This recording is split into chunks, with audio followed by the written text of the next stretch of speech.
Hi అండి. ఎలా ఉన్నారు అందరూ? చాలా రోజులైంది లాంగ్ వీడియో పోస్ట్ చేయక.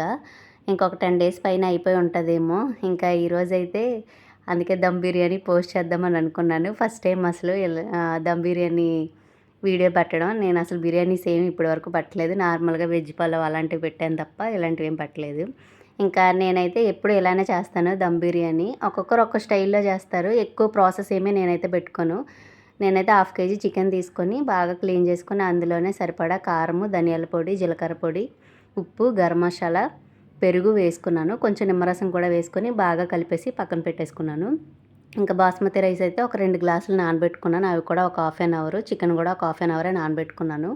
ఇంకా రైస్ అయితే ఉడికించుకోవడానికి వాటర్ పెట్టేసి అందులోనే కొంచెం బిర్యానీ స్పైసెస్, పుదీనా, కొత్తిమీర, అల్లం వెల్లుల్లి పేస్టు, కొంచెం నెయ్యి కూడా వేసుకున్నాను. ఇంక ఇదైతే మూత పెట్టుకున్నాను. ఆ వాటర్ బాగా బాయిల్ అయిన తర్వాత రైస్ వేసుకుందామని చెప్పేసి చూసారు కదా, వాటర్ అయితే ఎంత బాగా మరిగిపోయి ఇప్పుడైతే రైస్ వేసుకుంటున్నాను. ఇంకా రైస్ వేసుకున్న తర్వాత ఎక్కువసేపు ఏమీ ఉడకాల్సిన అవసరం లేదు. ఒక 70% రైస్ ఉడికితే సరిపోతుంది. నాకైతే రైస్ ఉడికిపోయింది. రైస్లో వాటర్ అంతా తీసేసుకొని ఇలా మూత తీసి పక్కన పెట్టేసుకున్నాను రైస్ అయితే.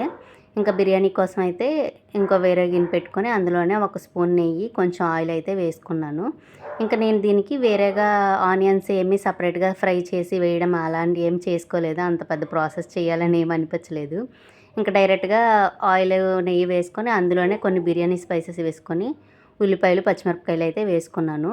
ఇంకా మొత్తం అన్నీ బాగా ఫ్రై అయ్యి బ్రౌన్ కలర్ వచ్చిన తర్వాత కొంచెం పుదీనా, కొత్తిమీర, కసూరి మెతి వేసుకొని ముందుగా నానబెట్టుకున్నాను కదా, ఆ చికెన్ అయితే వేసేసుకున్నాను. చికెన్ వేసుకున్న తర్వాత బాగా కలుపుకొని ఇంకా అందులో నాకైతే కొంచెం కారం సరిపోలేదు. ఇంకా ఒక 2 స్పూన్లు కారం అయితే యాడ్ చేసుకున్నాను. కారం వేసుకున్న తర్వాత మళ్ళీ బాగా కలిపేసి లో ఫ్లేమ్లోనే సిమ్లో పెట్టేసుకొని ఒక 10 నిమిషాలు అయితే కుక్ చేసుకున్నాను. చికెన్ కొంచెం 50% వరకు బాగా కుక్ అయిపోయినలాగా.